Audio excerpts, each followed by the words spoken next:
I welcome everyone and anyone who ever listens to this speaks. Now, today's topic would be number one, jhanas, and then what I would like to speak on a bit is simply how not to mistake the jhanas to be nirvana, and we might speak about what we mean by nirvana. So let's take first jhana. Now the word jhana simply means meditation. Many times it can be said to mean simple meditation. Now we speak about two types of jhanas normally, and not just normal because these are the only two types of jhanas. The one type is called fine material, and then the other type is called immaterial. Now, sometimes these jhanas are also called different types of samadhis. So to make a connection, most of the times when we speak about a meditative absorption, we call them samadhis, and jhanas make one part out of the samadhis. Now, what is even the point, one might ask, of these jhanas, these types of meditation? Now, well, ultimately they will not deliver liberation. They will not make one go beyond the cycles of life. However, what they do is that they give more insight, and we shall see how this all happens. And furthermore, what they do, we shall see, is that, let's say that there is sensual desire in a being, a very strong one. By continuously attaining different jhana levels, they can still these desires. The same goes for ill will, sloth, doubt, all these so-called hindrances can be stilled and put in the background, or even utterly destroyed for never arising in the future. So the best is if we take first the fine material jhanas. Now the reason why they are called fine material is because there is a mental object that the meditator focuses on and creates some so-called jhana factors, and then experiences the jhana which is that of the factors that we described as jhana. So there are several meditation objects that one can take for this meditation. Normally, one might even take the body as the meditative object, or there are different objects, let's say a color that one can meditate on, or the breath as well. So one takes an object and one decides to stay with an object. Now the reason why it's best to pick an object which one is comfortable with is that there is so-called one-pointedness we shall see when we speak about the jhana factors. And this one-pointedness in fact means that there is this object, there's a unification of mind upon that object, or we shall see in the immaterial jhanas that it is a unification of mind with the concept that we take. And that means that there is no more sensual desire. So for example, mind one-pointedness counters sensual desire because one is satisfied with one single object taken as the object of meditation. So one decides upon an object. And right now we shall discuss these 5 jhana factors. Now the 5 jhana factors are as follows: initial application, sustained application, zest, happiness, and one-pointedness. And we shall see that happiness at some point changes to equanimity, so that is also a jhana factor, but is never together with happiness. We shall see how it changes. Now, if we look upon these jhana factors, what we can see is that what we in fact see is that there are those 5 hindrances that I enumerated: sensual desire, ill will, sloth, doubt, and worry. And these are the 5 hindrances. Hindrances are in the sense that they do not let the mind to be focused, that they create restlessness within the mind. And therefore we have these jhana factors which counter these hindrances in order to attain higher states of consciousness, in order to go beyond our daily experience. So you shall see that, for example, upon the attaining of the first jhana, right away, if you have any kind of physical pain, it will go away. Like you have a headache, but the moment you enter the first jhana, it becomes lesser, or even it becomes null. So it goes away. And you go beyond and beyond, and you will see that, for example, if we speak about immaterial jhanas, the very first one is called infinite space. So what you see is that the higher you go upon these jhanas, the bigger the distance will be between what you call the body and what you call the witness of the experiences. Because many times we might think, oh, this is the body, I am the experiencer, and it unavoidably brings suffering right away when we think such things. So these jhanas help to get a distance, to no longer identify with any of those false views. So the moment you have initial application, you counter what? You counter sloth. You counter this sluggishness of the mind that, normally people would be like, oh, I don't want to do this. I have no interest in this. I don't have interest in that form, that meditative object. And it's sloth and torpor. They call it both because they have similar functions. And the moment you create initial application, right away you cut down sloth, because you apply, what initial application means is that you turn your mind towards that object. There's this object, and you start to turn your mind towards that object, that you don't start to scatter towards other objects. You have picked a specific object, and then you stick with it. You draw your mind towards it continuously. You make your mind focus on that. This is why sloth and torpor are countered by this jhana factor. Then sustained application, it means that, so you keep that there's the object, and the mind is continuously, this is why it's called sustained application, that you apply in a sustained way, that you no longer need to, the difference between initial application and sustained application. So for example, sutras and the Saj give the example that initial application is like a bird preparing its wings to fly, and then sustained application is when the bird flies already. And sustained application is like the mind flies upon the object, that it's effortlessly flying on the object, namely you continuously have concentration towards that object. Then, so you go further, which is zest. Now, zest, it is said to be bodily reaction. So normally, let's say that you meet with an old friend that you have not seen for a long time, and you have a mental happiness, which is called happiness in the jhana factors, and then you have zest. In the body, you have this very pleasurable feeling, and this is called zest.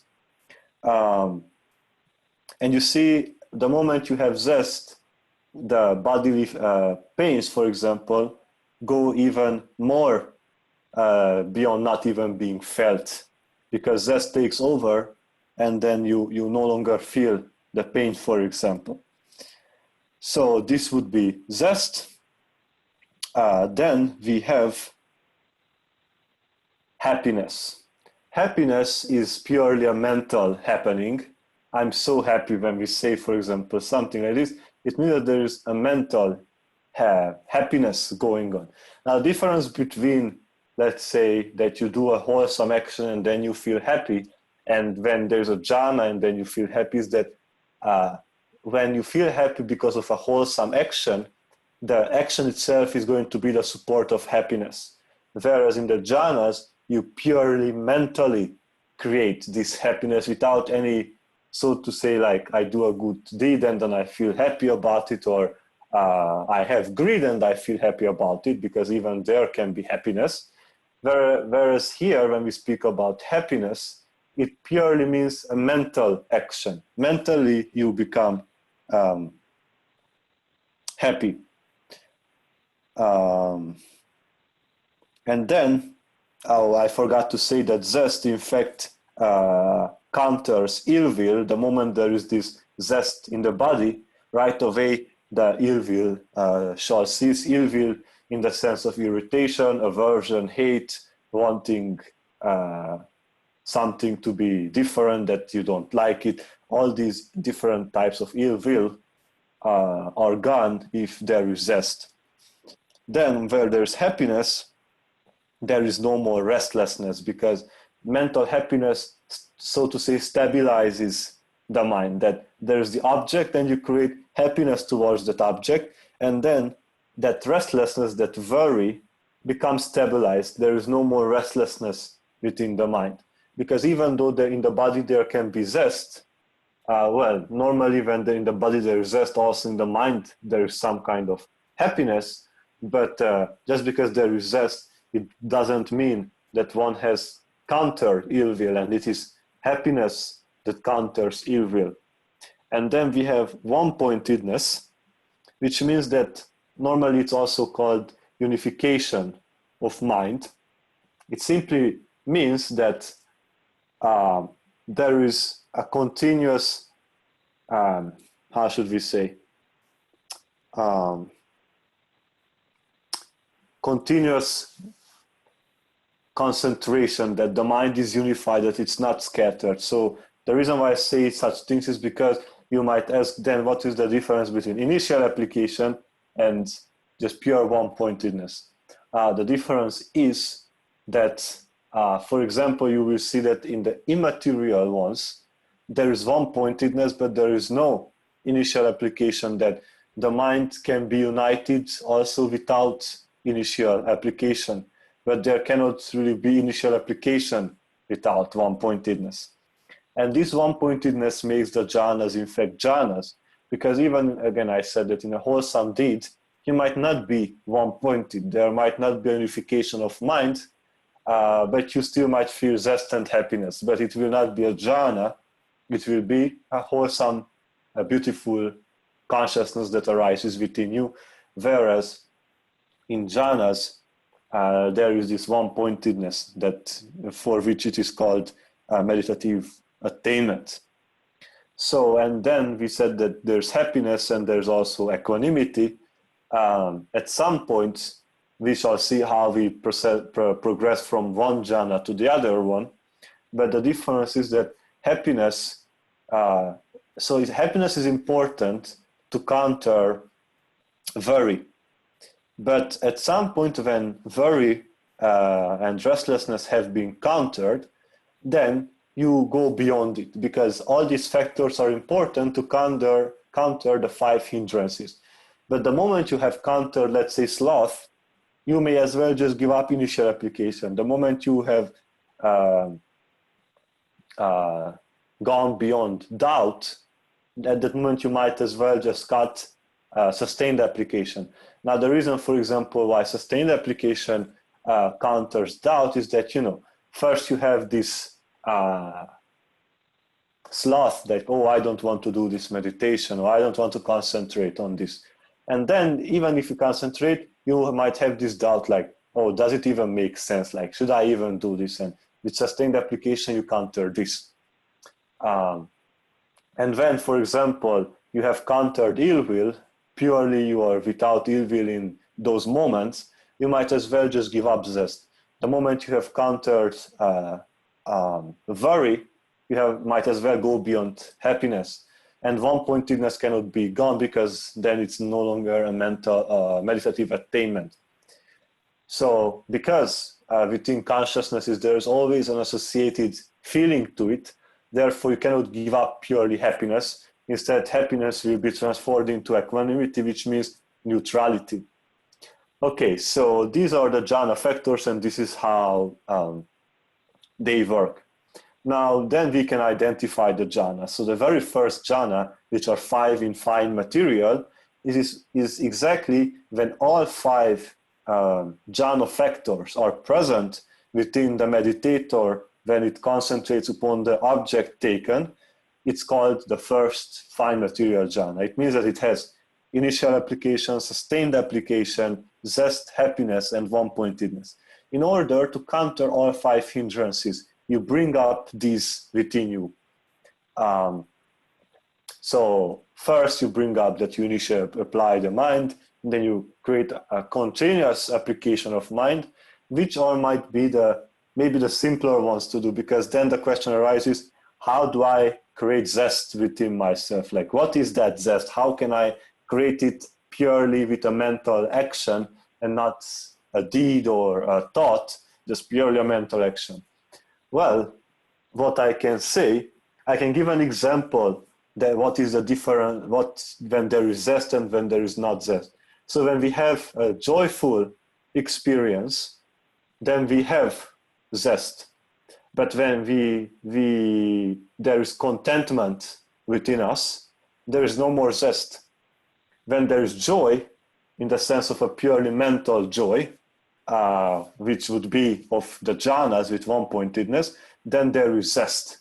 When there is contentment, there is no more zest. In contentment, there's still happening and one-pointedness, but there would be no zest. So if you want to see how can you apply zest, then you have to see what's the difference between joy and contentment. And you will see that the difference is in fact this zest, that in the body there is this, so to say, a positive restlessness, a positive, not restlessness, but a positive vibration, a positive movement, and then that is zest, and that is no longer present in contentment. So this is how you have to understand how naturally you create zest when there is a joyous experience, and you see what it is, and then you take it and you start to create it mentally within yourself.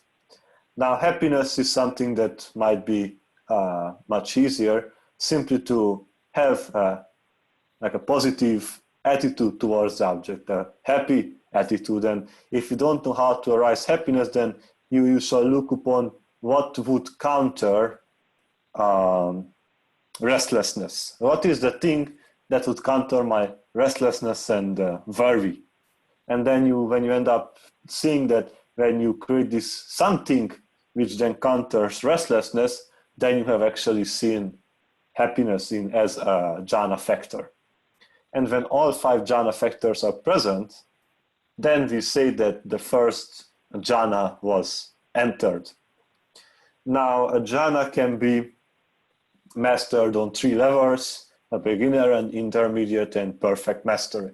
A beginner would mean that, like, moment to moment you enter it, but you cannot stay in that for longer periods of time. You enter it, you experience that jhana, but then you fall out of it because those 5 factors are not very powerful. The 5 hindrances are not countered powerfully enough. Then there is an advanced state, which means that you can stay for longer, more periods of time, for, let's say, for even minutes, half an hour, so to say. But the difference between advanced and master would be that when you're in an advanced stage, you still might need to, see the factors and then start to rise them within yourself, and then you experience a jhana. Whereas when it is a master, when you have mastered a jhana throughoutly, it means that if I say first jhana, you right away enter without any kind of need to contemplate the factors and bring them up, right away you can enter. If I say fifth jhana, you just enter it right away without any need of cutting the jhana factors or creating the new ones. You simply enter and you can stay there for whatever time you wish to stay there. So these are 3 stages for all jhanas. So the first jhana is when you have all 5 jhana factors. Now when you are rather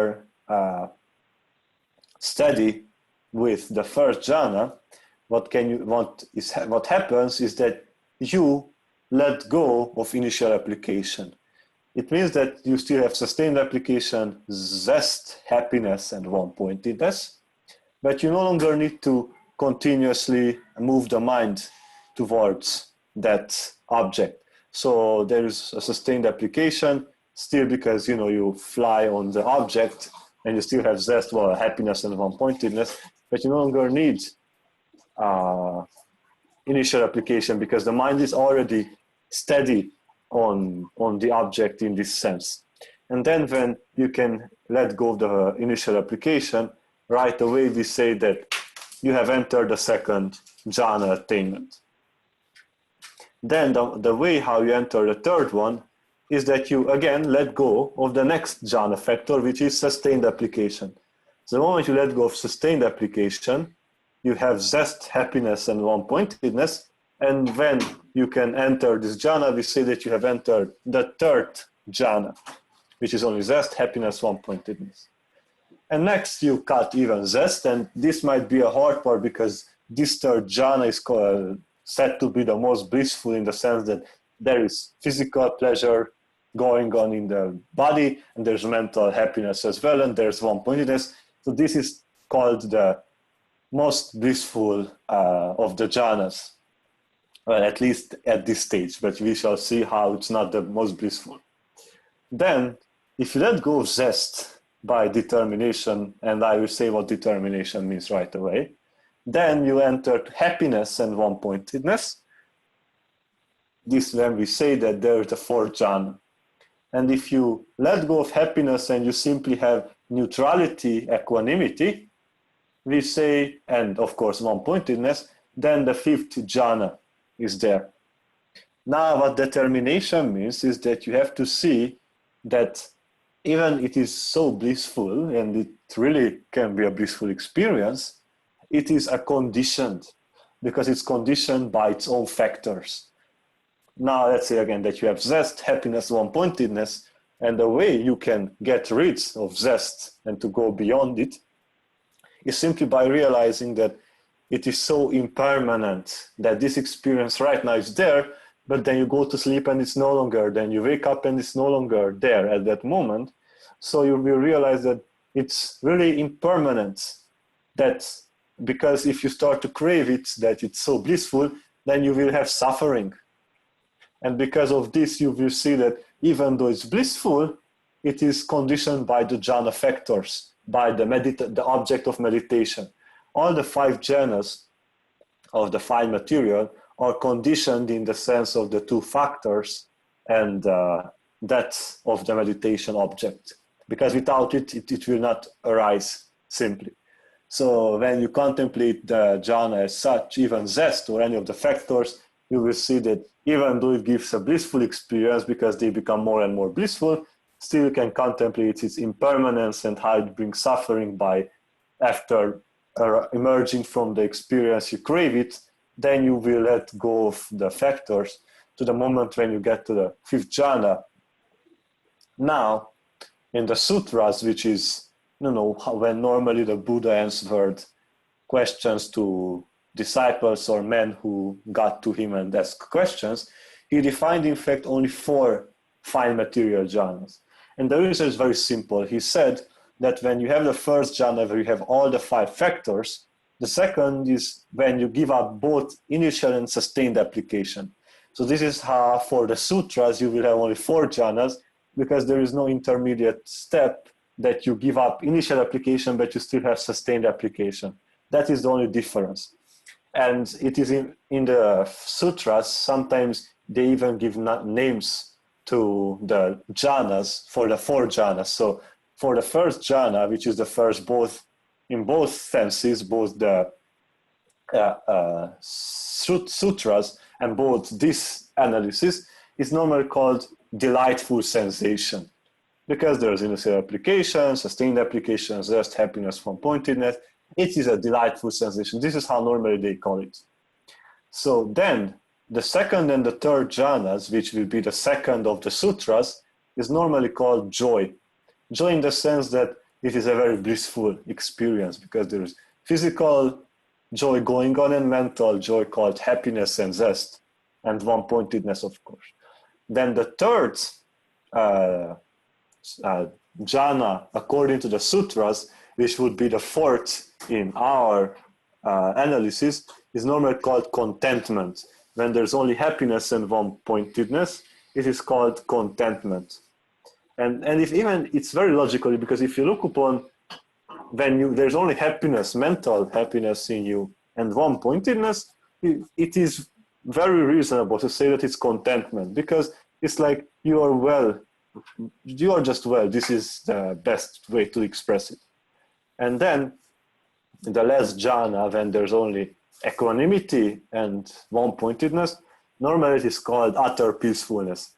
Now, it is correct to say it's utter peacefulness in the experience of it, but it's even greater than utter peacefulness, because normally people might experience just utter peacefulness, but it might be called a jhana, but because there is no destination, there is no decision to attain the jhana, because even simple people who don't even care to attain jhanas might have delightful sensation, because for a mind moment they apply all the 5 factors upon an object. Let's say that somebody had a very long day, and then they got home and they sit on the sofa, and then there is initial application and sustained application because they focus on the body. Then there is zest in the body, because after the long day there is restfulness and it creates zest. Then there's mental happiness due to the fact that they got home, and there's one-pointedness because there's a unification of the mind upon the body. So even people sometimes enter such jhanas, but it happens for a single mind moment, and since there is not a knowledge, there's no insight what the jhanas are made of, they enter and right away they pass out of it. So this is why people even experience joy and contentment, because there's an object which creates this within, but it's not a conscious act, it is merely the consequence of wholesome deeds that they might experience such happening. Therefore, it's not fixed in destination, so to say. Therefore, such jhanas cannot even create, when such people experience jhanas, it doesn't create a big impact within the life continuum. Therefore, it cannot even create a new life, because there are jhanas and they have their corresponding words to it, but these are not at all powerful enough to create new lives by that experience. Now, the 5th jhana, which is called utter peacefulness, the reason I said that, okay, it can be called utter peacefulness because there is only equanimity and one-pointedness. It means that it's utterly peaceful, but furthermore, it's also called direct knowledge. And the reason why I want to speak about this is because all those things that people would call miracles, such as somebody looking at somebody and being able to speak about their past and their future, or their past incarnations, or that they can walk through walls, or hear things that are not even close to them, or that there might be, there are many stories that certain disciples just flew or went through walls or created fire out of themselves. All these, so to say, miracles are performed by the 5th jhana and the meditative object. So when the Christ walked on water, what simply happened is that he took a so-called water learning sign, and he contemplated it to the moment when he could create the water sign within his own consciousness, within his own mind. And then by the resolution within this jhana, he could simply perform this. So what I want to say is that all miracles are part of the mundane world. They're all part of the conditioned world. They are not supramundane. They are not beyond this world. Of course, if somebody does such things, it means that they have a very strong faculty of concentration. That's true, but it mustn't be mistaken to be some enlightenment, because people think that, oh, this person did this, so they must be enlightened. But that's not true, because those two consciousness is not one that brings freedom, aka enlightenment, and that which creates such supernormal activities are two different consciousnesses, both in nature, both in categories, both in their conditions. Everything is absolutely different. And it's important to know that it is created by this fifth jhana when there's equanimity and one-pointedness, and the corresponding meditation object. So I wanted to emphasize this, that miracles are not part of the supramundane, and supramundane simply means that is beyond, which is beyond the world, which is beyond the continuous cycles of existence, that of suffering. That would be supramundane. And miracles are not, because they are not simply not performed by those consciousnesses. It does not mean that one performing this is not enlightened. It is just that it's not done by the consciousness through which they experience freedom. All right, so these would be the fine material. Now, some very interesting facts about them are that, for example, when the first jhana is experienced, most of the physical pain is gone. And if it's not gone by the first, with the second and the third, surely it's gone. So if you have a mental pain and you want to know that you have gotten to a certain jhana, well, number one, you have to see the factors of the jhana, and number two, you must see that pain simply goes away. So that is an experience that can be seen. Then also at the first jhana, it is said that speech is stilled. It means that one no longer feels this need to speak, to express things. And the second one, which would be the second and the third in our analysis, it is said that thoughts are stilled, that there are no more, like, in the first jhana, there still be like, yes, this is the jhana I'm doing, and I'm doing this and I'm doing that mentally. But at the second and the third one, these thoughts also get eliminated. That there's simply no more scattering thoughts. And the third one, then it can be, the fourth one can be said to still at some point, and the fifth for sure, even sounds, which means that there is so much contemplation, so much concentration and contemplation of that object in question, that all the sounds and visions, because the eyes closed, but the sounds are absolutely excluded. That one no longer has the impressions of hearing sound. So if one, let's say, has the TV going on and one enters the fifth jhana, simply there will be no more, if it's really keen, it's really powerful, at the beginning they still might hear sounds of the TV. But later, as you go and contemplate, the mind is so much focused on the mind that the five senses simply, like, they are off. And the same happens with the feeling of body. In the five jhana, there's no more feeling of there's the body.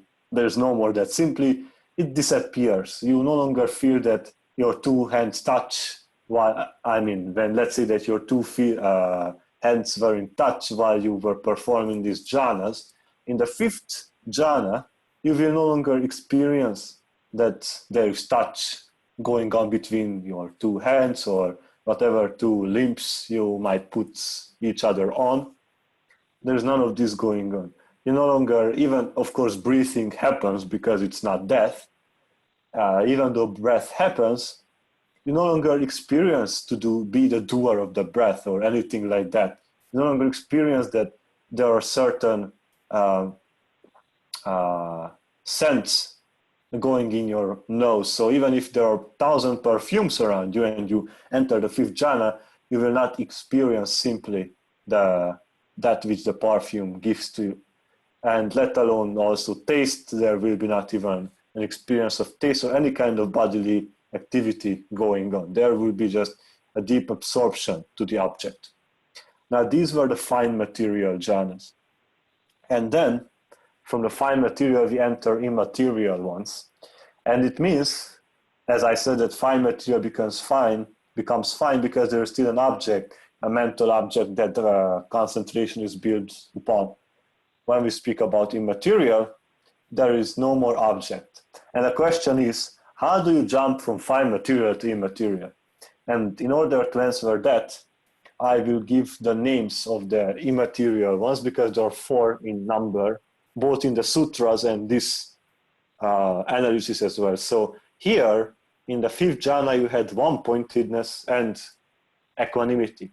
And since all consciousnesses are connected to certain feeling, you cannot give up any of those 2 factors due to one-pointedness. If you give up one-pointedness, there will be simply no jhana anymore, because that is the reason why they are jhanas, because there is one-pointedness. So you can no longer cut off a previous factor as you did in the fine material. Rather, here you change the concept onto which you concentrate, because here in the fine material, you had the same materia, the same object, and you built the jhanas on that. Whereas here, from one to the other, you have to take a new concept. It's no longer an object, it's a concept, and let me just call them. The first immaterial is called infinite space. The second is called infinite consciousness. The third is called nothingness. And the fourth is called neither perception nor non-perception. You see, these are no longer material things. These are concept in the sense that it has no material basis. It's very much an experience, but it's a concept to which you meditate. So the way you enter from the fine material last one to the first immaterial to infinite space is that normally you take the object, let's say, you take an object, let's say a ball, and you see the form of the ball within your mind, in the fine material, the fifth one. And then you slowly start to expand the dimensions of the ball, so to say you extend it to infinity, you extend it to the whole universe. So you will feel that the whole ball goes to all the infinite universe, that it fills the whole space within the universe, or anything that you consider as the ultimate boundary of the known existence. And then you contemplate that you make it bigger and bigger mentally, to the point when you experience that it became all existence, all space. And what you then do is simply you become equanimous, dispassionate about the object, and you throw it away. You no longer care about the object, rather you care about the space that it occupied. And because the object itself was infinite in your experience, then right away the experience will be that the occupied space is also infinite. And voila, there's the experience of infinite space. There is no longer any kind of experience of body. I mean, even at the fifth there was, but here there's not even the experience of outside bodies around you. There is simply the experience of space infinitely going on, just space everywhere. So this is how you attain it, that you take a meditative object and then you make them infinitely big. And then you become dispassionate about the object and you look upon the occupied space to be infinite. And first it's important to understand the concept, what we do, and then it's important to live it, to have the experience itself. So you have to master infinite space perfectly in order to go to infinite consciousness. And this is a big difference between fine material and immaterial, that at fine material, you not necessarily need to master the first one to have the experience of the second one. And with let's say, an advanced first jhana, you may even go to the fifth one, but it will be a very beginning stage that you may enter, but you fall off very fast. Here, it's not, here you cannot speak about advanced, beginner, or master jhana, because here you either enter it and you stay in there, or you cannot. Of course, you might still fall out and such, but here we no longer speak about in beginner and intermediate because of its subtleness. You cannot know it intermediately and in the beginning stage or mastery. Of course, you can master it by just simply going there. But the fact is that, for example, there are no corresponding 3 words to a jhana, because for the first one, there are 3 words to which you can get if that jhana was the most permanent within your life. But here, there's only one corresponding word, that is the word of infinite space. And this is why I don't speak about beginner, intermediate, because it depends how much you can stay in that. That will decide whether it was the most powerful or not within the consciousnesses that you experience, because these are parts of the consciousnesses that we can experience. Then, from infinite space to infinite consciousness, simply when you're very well in infinite space, you will see of course, it's a blissful experience in the state of how free you feel to be. But then you will see that, well, this infinite space is perceived by something. There is something that sees this infinite space, which is called infinite consciousness, because infinite space is observed by something, because by itself the experience wouldn't happen, because even now space is infinite in fact, but there is not a consciousness that experiences, that perceives that infinitude.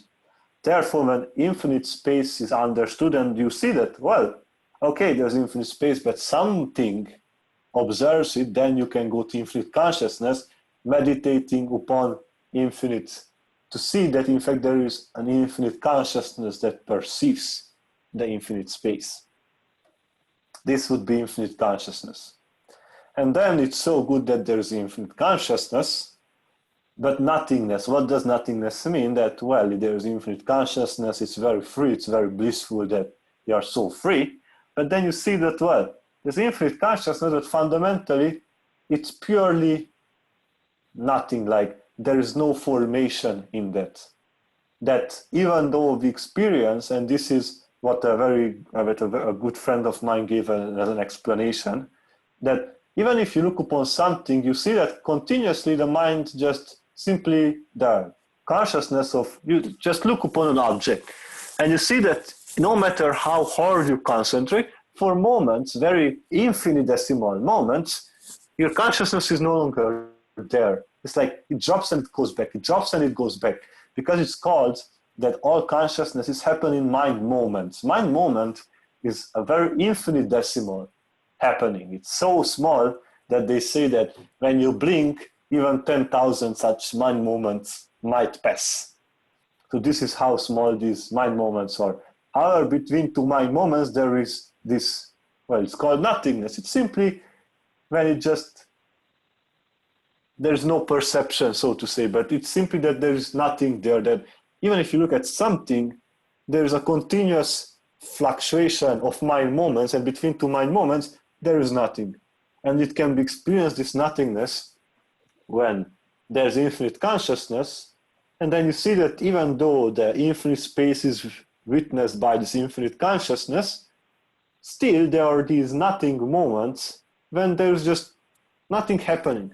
And right away you jump into that and you meditate upon this nothingness that is there. And what is the difference? And then how do you go from nothingness to neither perception nor non-perception? Number one, why is this name? It is said because there's still a residual perception of happenings, but it's not as powerful. Right now I perceive my house, for example. Then there's a powerful faculty of perception. But here you can say that there was this perception, but you cannot say that it's really perception, because it simply does not fulfill its primordial function 100%. So there's perception, and the example that they give is that let's say that somebody walks in the forest and then they right away see a deer, but for a moment the deer disappears and it appears on the other side of the road that you saw in the forest. It's like, of course, you know that the deer must have crossed the road in order to get to the other shore, but still you have not seen it happening. So there's perception, but it's not at all strong enough to describe happening. So that would be the last one. Now they speak about something that is beyond neither perception nor non-perception, and they call it cessation. Now, cessation is said, it's no longer jhana attainment. Instead, they say that only those who have given up the first 5 lower feathers, namely identity view, doubt in the enlightened teacher, its teaching, and its community, and then the third as attachment to rituals, then sensual desire, then ill will. If one gives up at least these 3 or all those ones, then from neither perception nor non-perception, one makes the resolution to enter cessation, and then from neither perception nor non-perception, they go to the experience of absolute cessation. Now, what it is, I don't really see a point in discussing what it is. It's best if one goes there and just sees for oneself what it is. Now, this cessation is said to happen only to non-returners, which are those who have given up all the first 5 feathers, and to arahants, which have given up all 10 feathers of future becoming, as they say, that would create future existence, future birth. So this is why, and they say that after a non-returner or an arahant comes out of cessation, they experience the fruit of their attainments of arahant and non-returner respectively, that degree of liberation that they have actually accomplished by giving up the feathers respectively to those 2 attainments.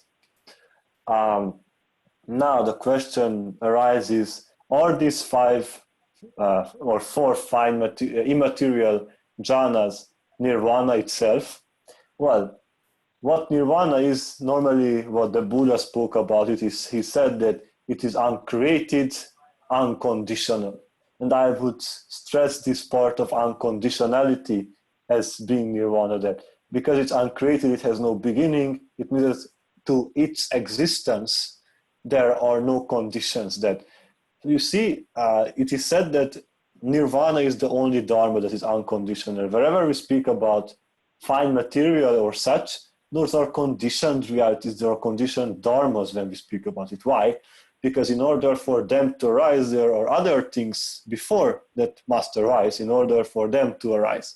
So let's say in order to get to infinite space, unavoidably you must first have somehow attained the 5th jhana, and from there to go there. So first, all these jhanas are conditioned by the object or concept of meditation, and 2, they are also conditioned by the jhana factors. The first jhana is the most conditioned of all, because it has all 5 jhanas plus the object that supports the attainment of the jhana.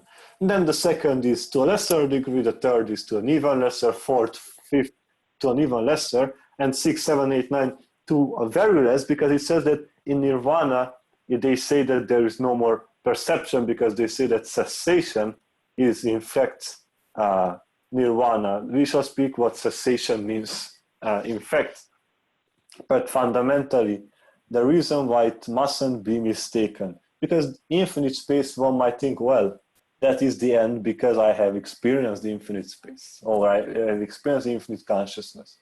But all these belong to conditional realities. Even if they are the most of blissful experiences, those are still conditions. So it means that their blissful impression is impermanent. That they arise if the factors arise, They don't arise if the factors don't arise. So knowing this, one has to contemplate. So it is said that, for example, cessation is attained how you, let's say you enter the first jhana, you contemplate its impermanence by seeing that all those factors are very impermanent, that you must give rise to them, else they will not happen by themselves. Then you do it for a second, third, fourth, fifth, you still contemplate the factors as being impermanent. Then you go to infinite space, you see that it might be a blissful experience, but you still see it as impermanent, and you go with impermanence. In fact, there are three types of doors with which you can go: impermanence, suffering, and no self. Because, I mean, out of these three, I see impermanence as being the greatest one to contemplate the jhanas. But in fact, you can bring suffering as well, that right now it's blissful, but when they are gone, they will bring suffering. And it's also, of course, connected to impermanence, that they eventually will bring suffering, in the sense that, okay, you might end up in an immaterial plane of existence corresponding to that jhana, but you're still in the wheel, you're still on the circle of life, of this continuous birth and death. Whereas you are born, let's say, in the infinite space, but at some point, your mandatum, your lifespan will be over, even there. So you don't know where you end up from there. You might end up above, you might end up below. You don't know. It depends on previous karmas that were attained. Because you see, these jhanas are connected to the way you concentrate. But to get to the experience of nirvana, it is based on purity, namely the 10 feathers. If all the 10 feathers are there, we cannot even speak about such an experience. Even when there are 10 feathers are there, one can experience the jhanas because of the jhana factors. They counter for a temporary range of time. It counters the hindrances, but they're still there. Therefore, the jhanas might help to go beyond the hindrances, but fundamentally they just surpass them, they just counter them for a period of time. Whereas when you look with insight, you see that in fact it is the presence or the absence of the feathers which show how pure a being is. Because it is different when somebody who has given up the first three feathers, namely in the view of self, the view that that there is no more, that there is doubt in the enlightened being, its teaching and its community, that you have to give up. Then that there is the attachment to rituals as if they were means to liberation. So when one gives up these three, right away, of course, the experience of all those jhanas must be different, because they have a different purity to it. And this is why I say that anyone, not anyone, but a lot of people might even experience infinite space, but it has nothing to do with their purity. That, you know, even if you give up all the 5 lower feathers, you experience even another way these jhanas, because right away you no longer have, for example, ill will and sensual desire. So naturally, these jhanas you enter with ease, with a much more easy way than those who have all of them, because they have to contemplate and continuously concentrate on countering the hindrances.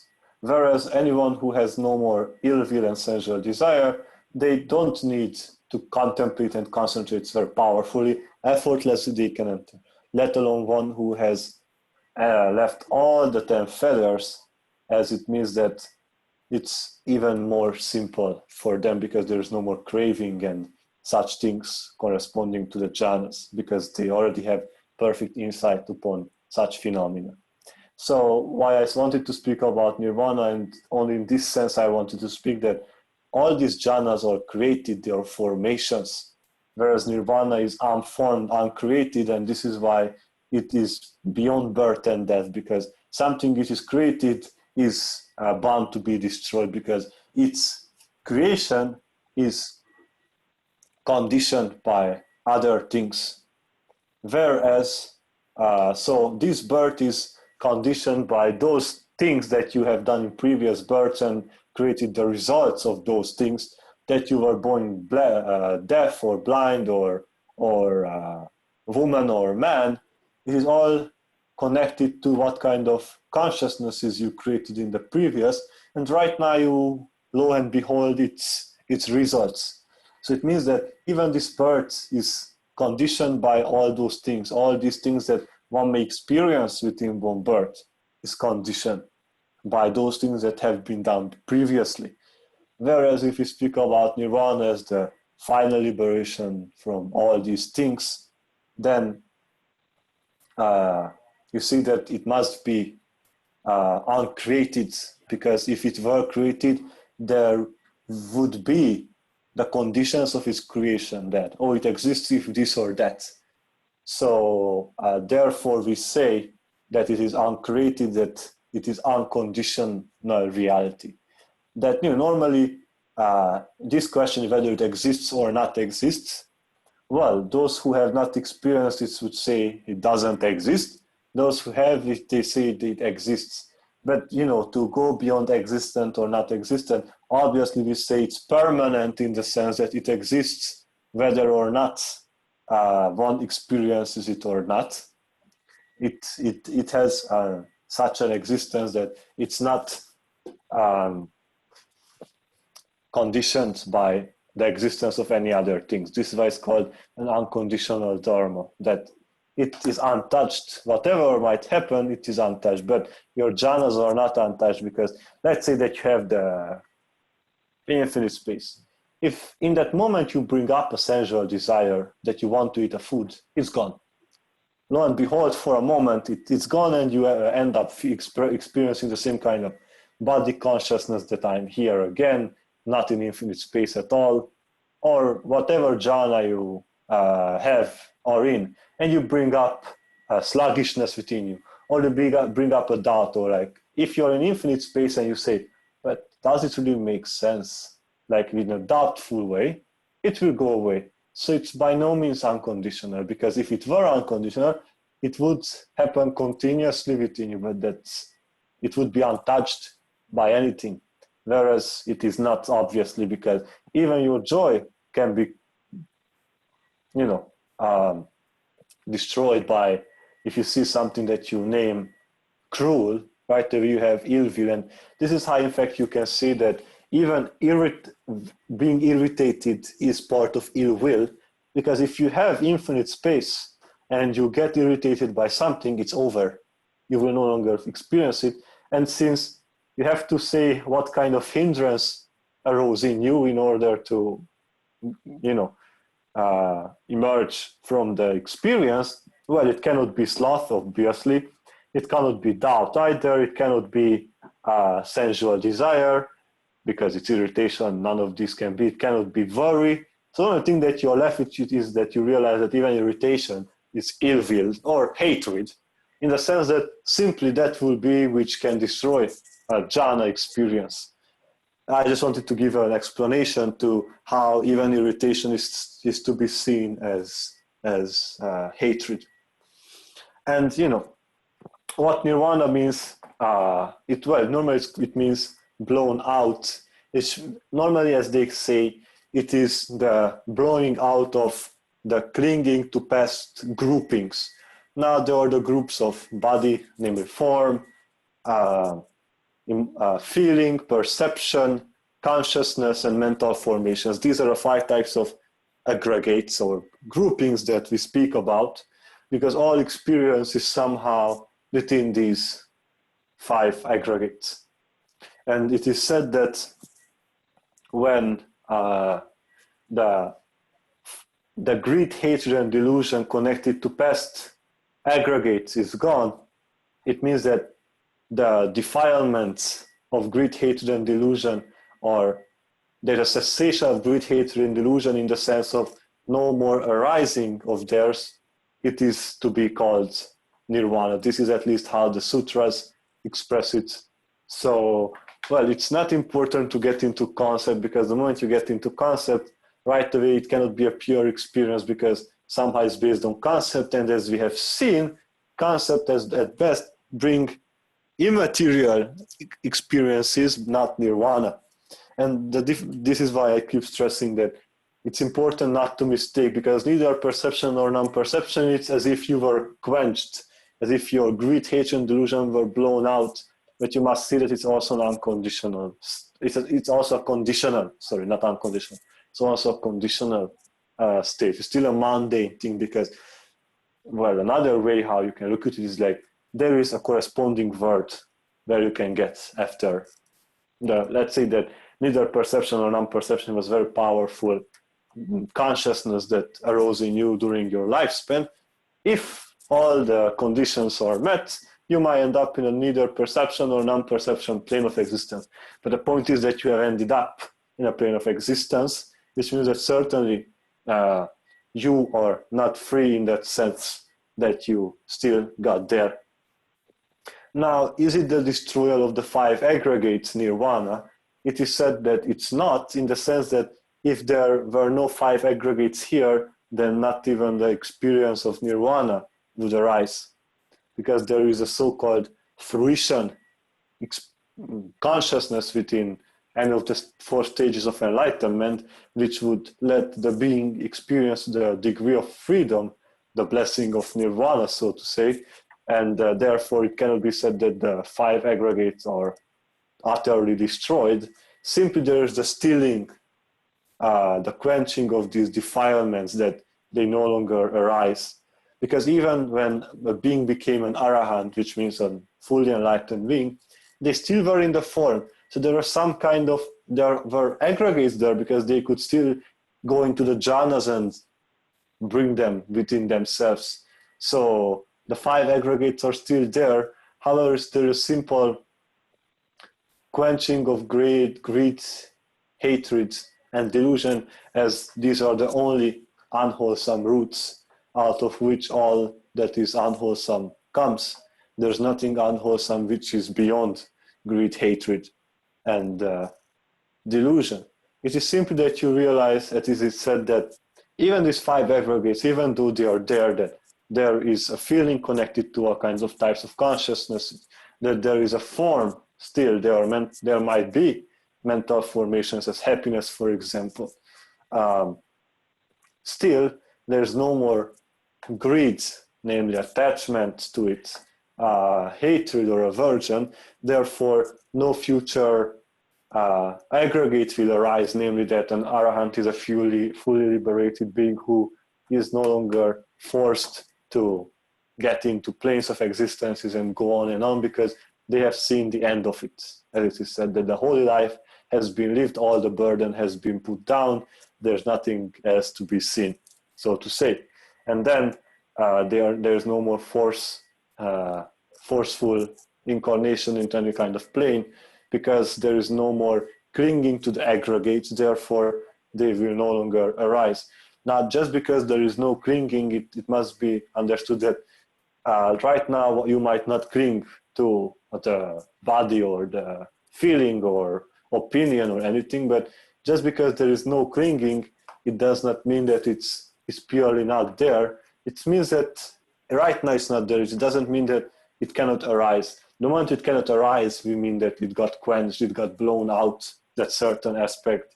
If we speak about the 10 feathers, for example, that if we say that identity view has been quenched, it means that it was destroyed in the sense of no longer arising in the future, that you will no longer think in terms of, oh, I am this, I'm not that, who is what not.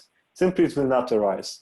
Also doubt about those, let's say that the Buddha or its teaching, or that you will no longer think that, simply it will not arise within you that, oh, this ritual will make me liberated. That if we speak about liberation, at least, well, in what the Buddha said, we call it nirvana. What we say it in absolute non-dualism or in yoga, we say that when this small consciousness realizes that it's in fact the universal consciousness, and I will right away clarify what we mean by consciousness here as not part of the five aggregates consciousness.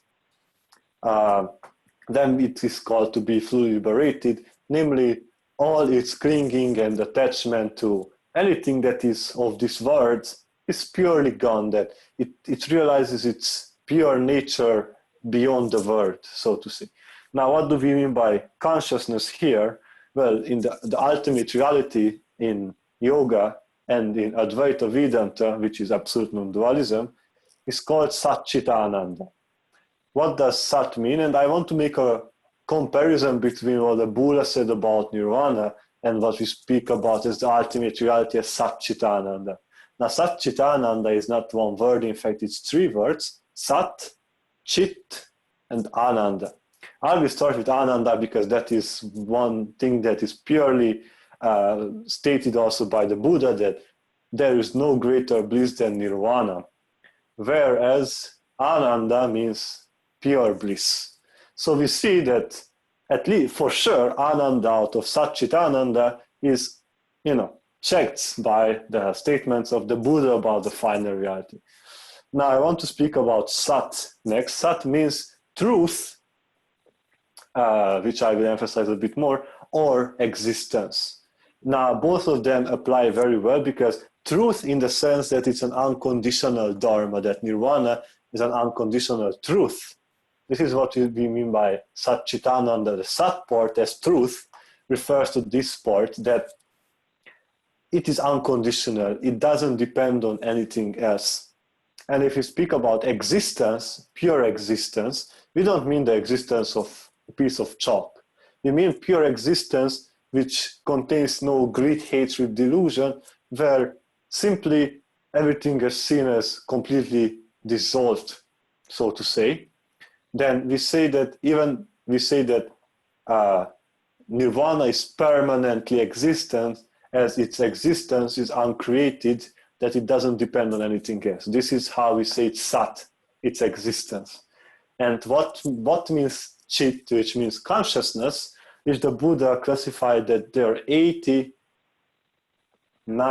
type, 80, well, let me just calculate very fast. 81 type of consciousnesses. What does he mean by how come we say then it's an aggregate, and how come you say that it is the ultimate reality when you said that consciousness is also impermanent? Here consciousness does not refer to a state of consciousness, and here I made the difference that there is pure consciousness and there are states of consciousness. What does it mean?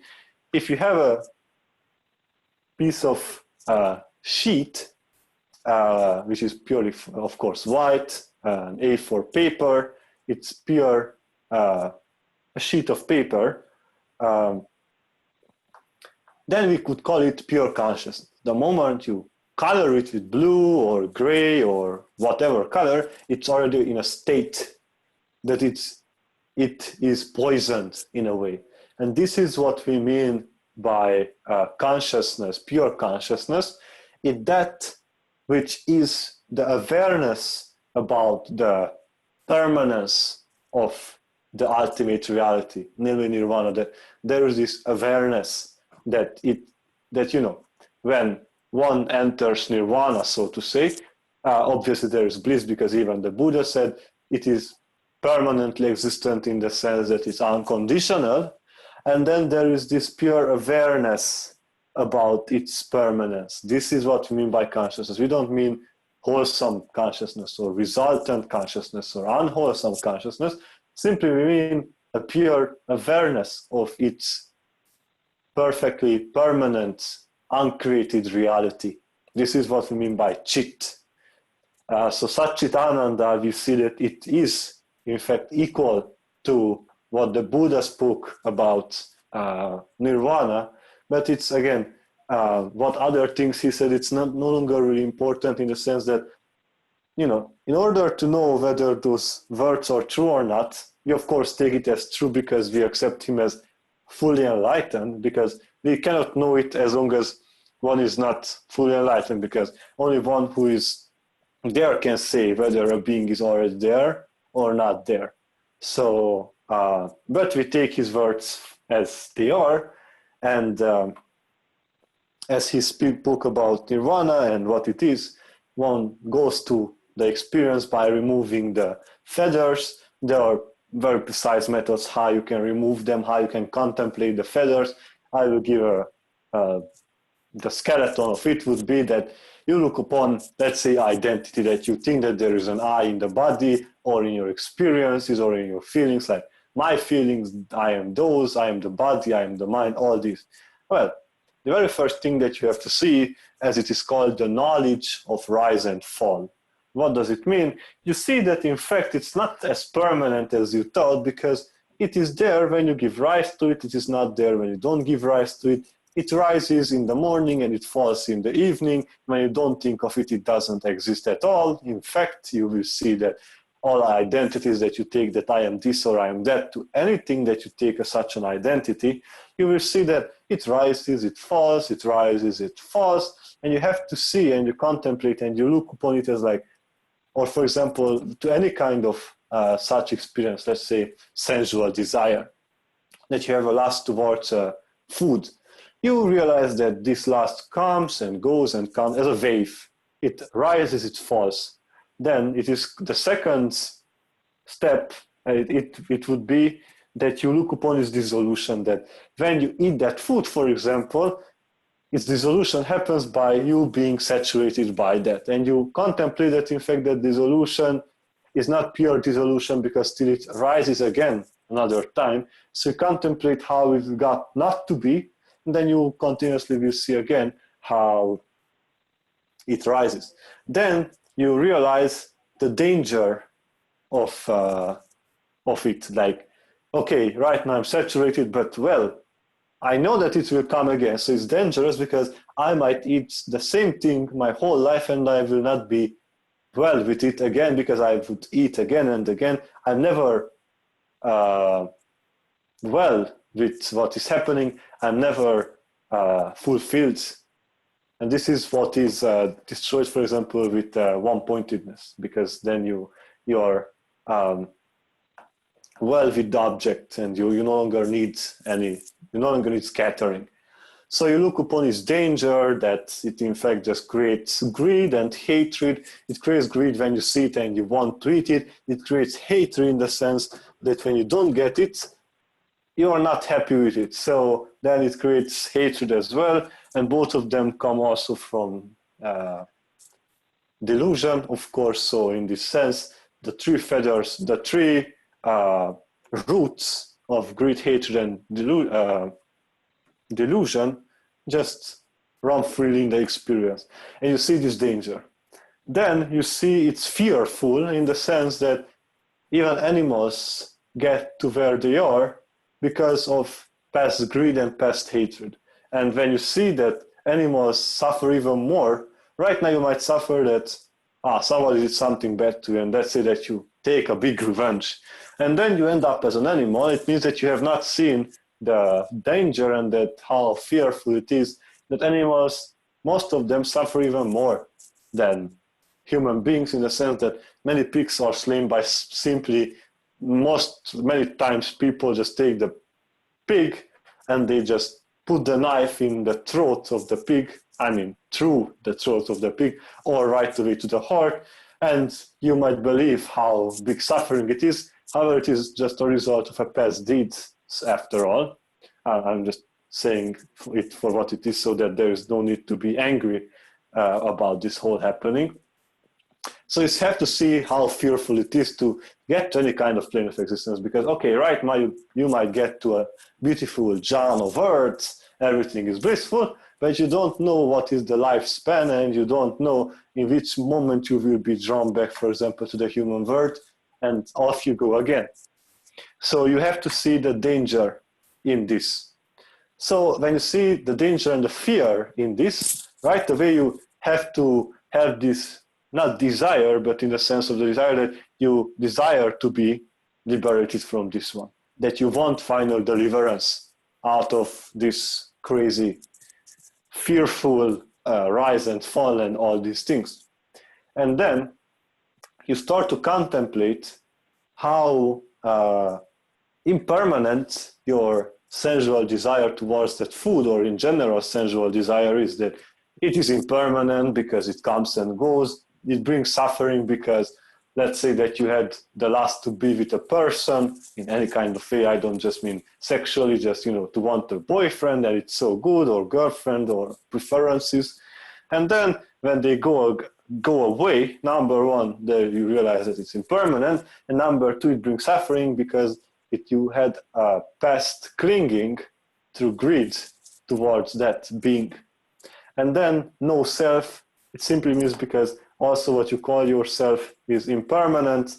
There is no you who in fact experiences, but no self also means that you have to realize that you do not move these things. Many things happen with what people you meet up on the street. You are not the one who picks, the one who decides, but the way you handle it's what is in your hand. And that is the moment when you must enter the show, that the moment when something happens, the way you react to it is what creates the difference, not that you met that person or not. So that is what is meant by no self. So you realize that these are impermanent, that you don't decide who comes and goes, and that it ultimately brings suffering. And by contemplating as such, you enter then at some point a conformity. There are other steps as well, but ultimately you must enter a type of conformity that, well, yes, I know what I saw, and I shall get rid of it because it's impermanent, it brings suffering, and I don't control. Never. And then when you go through these knowledges 10 times, 100 times, 1,000,000 times, 100,000,000 times in order to get it, then slowly you might give up in order of the feathers, all those things, because all the feathers are in fact based on the three roots. Identity is based on greed because there's a clinging towards the body, to the experience, to the emotion. Then doubt is delusion. Then thinking that rituals will save you from ignorance is also based on delusion. Then sensual desire is greed, ill will is hatred, the desire to be born in a fine material world as the first higher feather is also based on greed. To be born in immaterial is also greed. Conceit, well, I would say that it is delusion. Restlessness is also delusion, and ignorance is also delusion. So you see all the 10 feathers and ultimately grow from these three roots of greed, hatred, and delusion. So, there are very well processed ways with which you can get rid of these. But this is why I wanted to speak about what we mean by Nirvana and why it is utterly different than any of the jhanas. And again, because it's unconditional, whereas the jhanas are conditional realities. So that would be it. And if there are any questions to what has been spoken of, then please.